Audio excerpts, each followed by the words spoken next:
Welcome to Higher Education Advocates Podcast.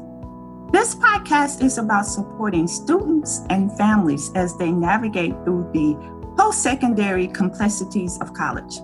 From time to time, I will touch base on current events. Expect to hear jam-packed information that includes strategies and tips.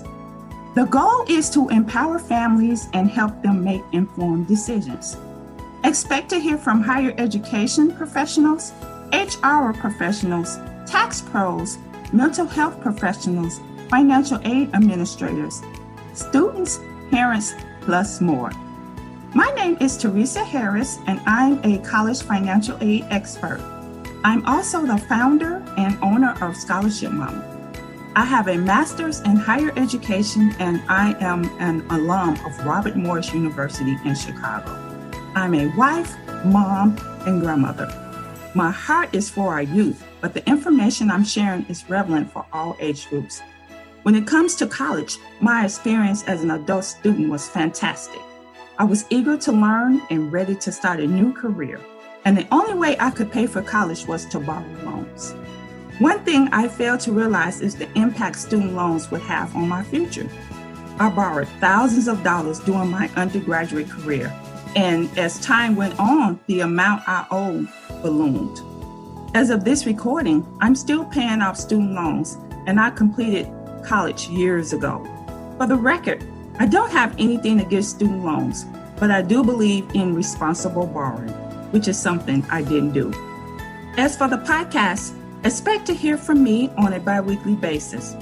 This podcast is available on Anchor FM and Scholarship Momma YouTube channel.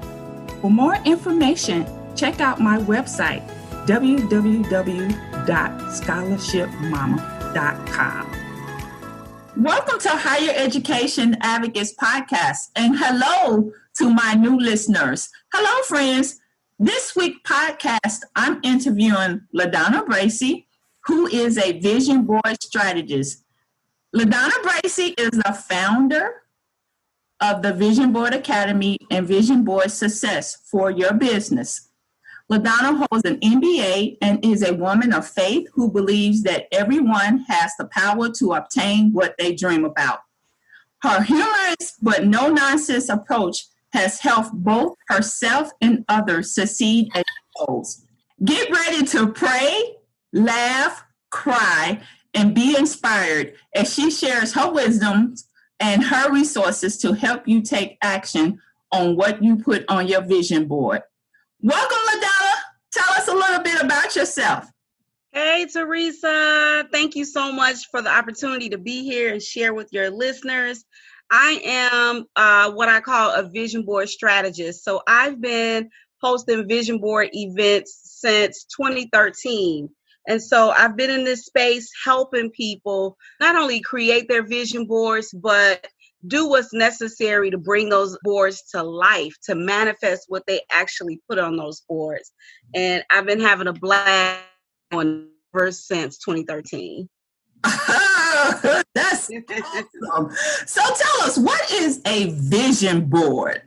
Great question. So a vision board, despite what many may think, vision boards, people typically see just a board with some pictures on it, right? But tool, it's a tool that helps you see what you want to be. So it's a visual representation of what you want your life to look like. That's what it really is at its core.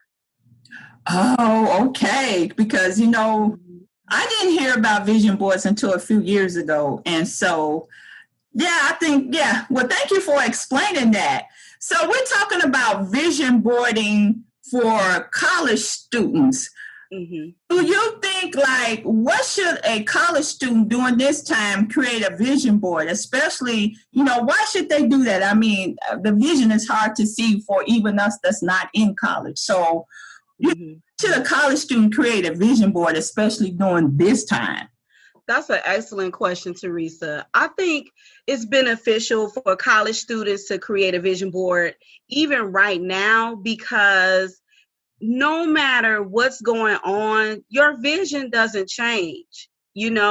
Whatever your dream is that you hold, the dream is still what it is. And so no matter what the crisis or what the hardship or what the pandemic is, your vision still is what it is. And so I think it's beneficial to still articulate where you want to be.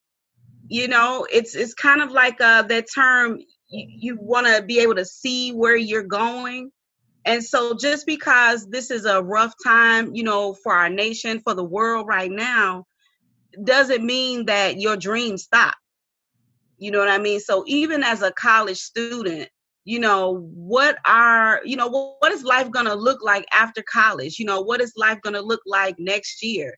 Your dreams are still valid. They are still important. So it's no need of, stopping and pausing the dream. You may have to re-strategize, but the dream, the vision is still what it is. Wow. Okay. And do vision boards really work? I mean, I want to speak from personal experience. I have created a vision board, but I don't know. I don't know where it's at. So, okay, this is a transparent moment. Uh-huh. Do vision boards really, really work? Do they really work? So, Teresa, I'm going to tell you this. I have developed some vision board principles. So I have like 5 vision board principles that I've developed, and I've been doing it since 2013. So I, kind of know my way around this topic. And one of my vision board principles is simply this: it works if you work it. Some people, many people, when we talk vision boards, many people subscribe, to what they call the law of attraction. So if you've ever heard, and you've probably heard me talk about the law of attraction, but the law of attraction says, it's of the belief that the universe will provide, and, you'll get what you want. If you visualize it, if you think on it hard enough, these things will appear in your atmosphere and become your reality. But and I don't totally disregard that, because that actually has happened to me. So there is some merit to that. But I subscribe more towards faith without works is dead. So I'm of the belief that, whatever it is you're believing for, whatever it is you're dreaming about, whatever it is you have the vision toward, it can become your reality, but you have to put some effort toward it. And I think that's like the missing piece a lot of times with vision boards. People go to these vision events and things like that, and they're wonderful, but nobody tells you that there's some next steps after that vision board party is over. So you literally have to work it out.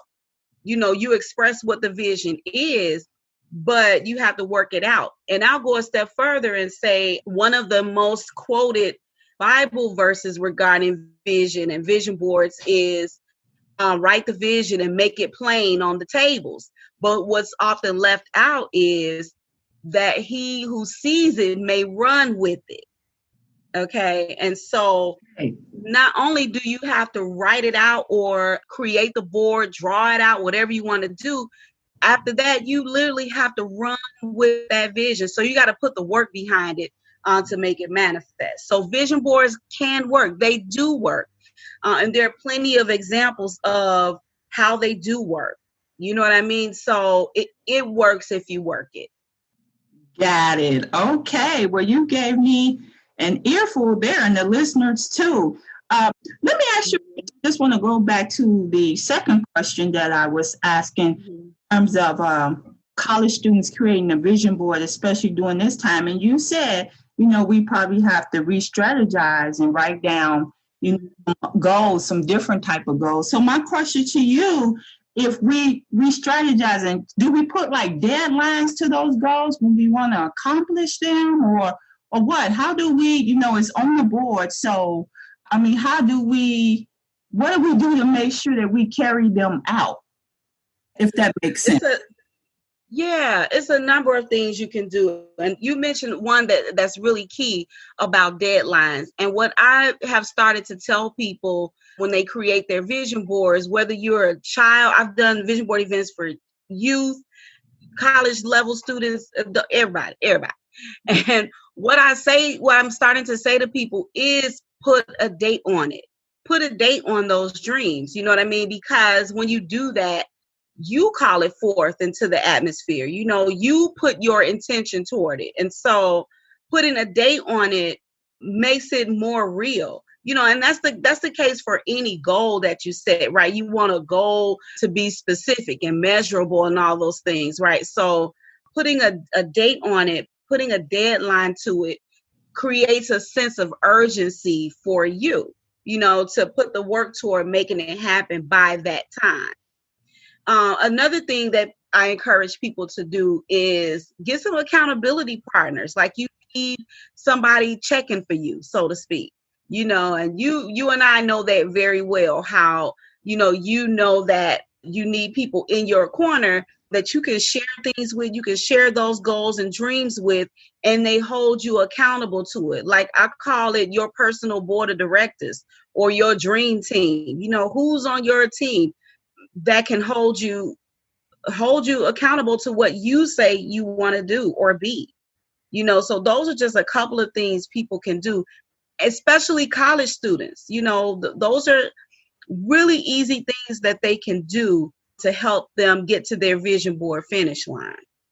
Got it. Okay. Oh, well, with some college students, you know, this is true, and it's even true for some adults. We're still trying to, you know, figure things out. So for the students that are still trying to figure things out, how would you guide them through a vision board party? Because like you said, you know, you've done them for years. And so I would like to say everybody that, you know, comes to the party don't know what they want to do. So for college students and them don't know, you know, they're still trying to figure things out. How would you guide that type of party? Where would they start? You know, it's not uncommon for college students to still be trying to figure it out, right? I could think back to my college days, and you know how many times people change majors and stuff like that because they're still, you know, processing and still trying to figure it all out. And for people like that, if I had a vision board party like that and there was some students or adults, you know, but some college students, since that's what we're talking about, if they're in the room and they really just don't know, what I would suggest for them is to think about the end result, you know, because that's what I think everybody does know. Everybody knows what they want their desired result to be.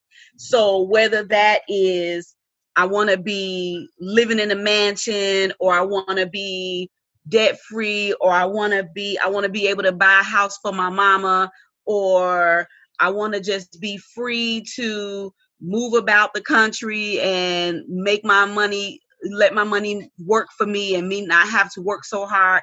You know, people know what their end result is. And so for college students like that, I would suggest to them to articulate that on their vision board. What is the desired result? Find some pictures that represent the freedom, you know, that you seek, or the mansion that you want to live in, or the car you want to drive. Focus on what you think the end result of your career choice should bring you, you know. So I would have them more future focused that way on the desired result, the end result. Higher Education Advocates podcast listeners, Scholarship Momma is bringing to you a Scholars Playbook Virtual Summit. That's right, you can log in from the comforts of your home. Get ready for 10 impactful presenters who are subject matter experts in their respective fields. The date of the online event is Saturday, August the 8th, from 10 a.m. to 1:30 p.m. Central Standard Time. You are welcome to stay for the entire event or log into a session that is of benefit to you.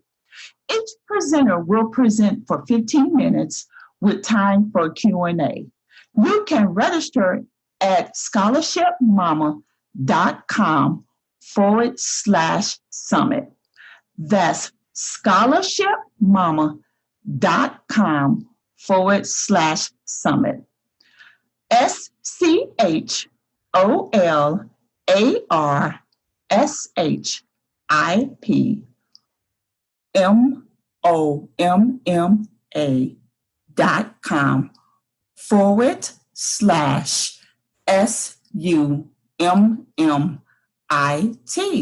See you Saturday, August the 8th. Wow, you just said something key there. I mean, I have been told, at different events, think about the end result. Mm-hmm. I see that works for vision boards too. Absolutely. Because when you think about vision boards are like, they have two things about vision boards. Vision boards, first of all, are always about the desired outcome. They're always about the end result, and they're about intention. So articulating what your desired result is and then putting a date on that, that brings forth like I mentioned earlier, the sense of urgency towards those things. And so even if the college student is not sure right now how they gonna get there, they do know that's where they want to be. The end result is where they want to be. And so I say focus there, put a deadline even on that, and let God show you how to get there. Yes. Those all are some great points. So what about a vision board party, like with the college students who know, these know what they want to do in life? Would it be any different than the scenario you just described in terms of vision board party? I think the only difference would be that for somebody who is sure, their vision board will probably be a little more focused. For instance, someone who desires to be a lawyer, like they know they're going to be a lawyer. And so if they're in undergrad right now, they know the next step then is law school. You know what I mean? And so their desired result would reflect that. So they're just, I think, more focused because they do know, they do have direction. You know what I mean? Whereas someone who doesn't quite know the what yet, or the how rather, someone who doesn't know the how, they at least know the what. You know what I mean? They know the end result. But someone who is clear about what they want to do, they're clear about the how, it's a little more focused. Got it. Okay. So when I think of vision boards, I see vision boards. What I'm trying to ask is, are there other ways like to make a vision board? Because when I think of a vision board, I see a board, they used to in high school, go to the art store and buy this for your science project. But are there other ways to make a vision board? That's a really good question, Teresa, because that's another one of my vision board principles, is that it doesn't have to be a board at all. That's just the most popular way to articulate, your future, what you want your future to look like. It can be a vision journal. It can be a vision book. It can be like, I've done them several ways. I have put one word on my mirror, on my bathroom mirror, or one picture on my bathroom mirror. It can be a virtual board that you create on a forum like Pinterest. So it really depends on what inspires the person. It's all about the person. There is no right or wrong way to vision board. That's just our general term that we use, but it's about what inspires that person. It don't even have to be pictures. It can be words. Some people are more attracted to the words, like words of affirmation. So it can be all of that and no pictures at all. It really depends on what inspires the person. Okay. And where do you typically put a vision board? So if I have a journal, I understand that, but do I need to carry my journal around with me? If it's words of affirmation, do I need to have that near me?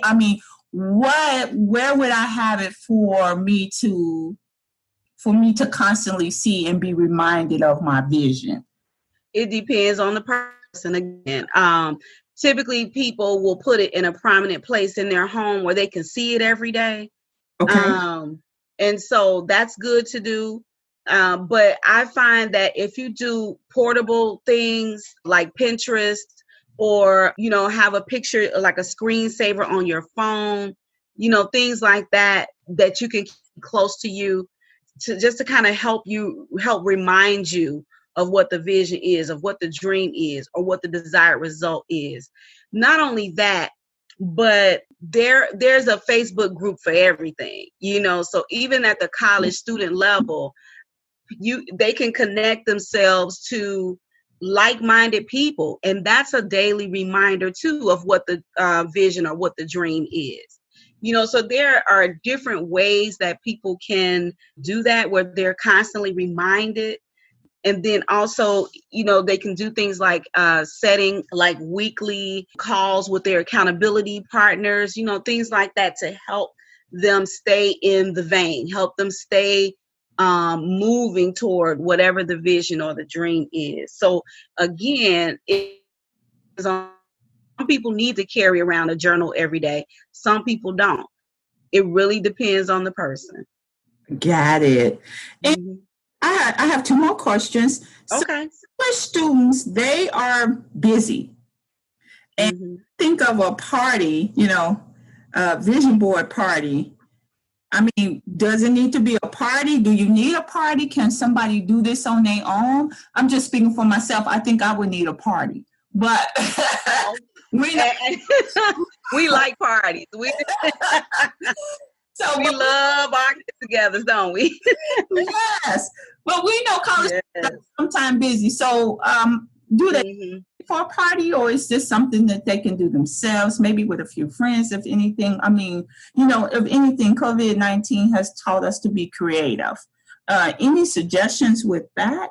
Yeah, well, first let me say, I don't know a college student who don't make time for a party. What I'm saying, that's part of the college experience, right? Like, we going to the party. Yeah. But do they necessarily need a party to create a vision board? No. This is something they can do on their own. All they need really is some supplies and a designated time to do it. You know what I mean? But having it with friends, definitely, especially, these friends who are like-minded, it definitely enhances the experience. I can think back to, and I'm like you, Teresa, like, I didn't even know about vision boards until somebody invited me to a vision board party. Like, I had no idea. And so being in a room with like-minded people and expressing, that was like the first time I was able to articulate, oh my goodness, this is what I want. This is what I want my life to be, or what I want my life to look like. And then to be able to share that with people in the room, it enhances that experience, and for me, it just, I felt powerful, and empowered. So there is benefit to doing it with like-minded people, but you don't have to. Got it. Okay. That makes sense. And here's my last question regarding COVID. Has it taught you anything? Any tips you want to share? Yeah. Nurse, we're all COVID. I'm sorry, I didn't mean to cut you out. Go ahead. This season of COVID-19, Teresa, really has taught me several things. Like, I think the most important thing it has taught me is to focus on what really matters. What really matters. Family matters. You know what I mean? That's like my biggest lesson right now, is to really focus on family, and also restructuring some things, so as far as business, as far as personal life, bills, whatever, restructuring things. We don't have to eat out all so much, and things like that. Just really reorganizing things, and being forced to slow down has been good for me. Although I'm still working, I'm still blessed to be able to work, and I'm working remotely still in this season. Being forced to slow down, this has been a blessing for me. I hear you. Well, I can say the same thing for number 3. Yeah, I'm forced to slow down, and it has been a blessing. Well, LaDonna, thank you. Mhm. Before I let you go, though, where can my listeners find you? Oh, thank you, Teresa. They can find me on Facebook. I have a Facebook group, Vision Board Success for Your Business. That is like where I spend a lot of my time working with highly motivated people, mostly women, but there are some men in the group as well who want to envision their businesses, but I also teach them how to take their businesses online. And that's important, especially in this season. So I'm teaching people how to do business online, using free and low cost tools so they can increase their impact and increase their income. So that's what I love to do, teach people how to do that. And they can find me live and in living color on the Facebook page, either the Vision Board Academy, the Facebook page, or my Facebook group, Vision Board Success for Your Business. Okay. Well, thank you, LaDonna, for taking the time. Thank you for the time to talk with my listeners. Thank you so much for having me. And to your listeners, thank you for being here. I appreciate it so much. And thanks to all the listeners. Until next time, take care.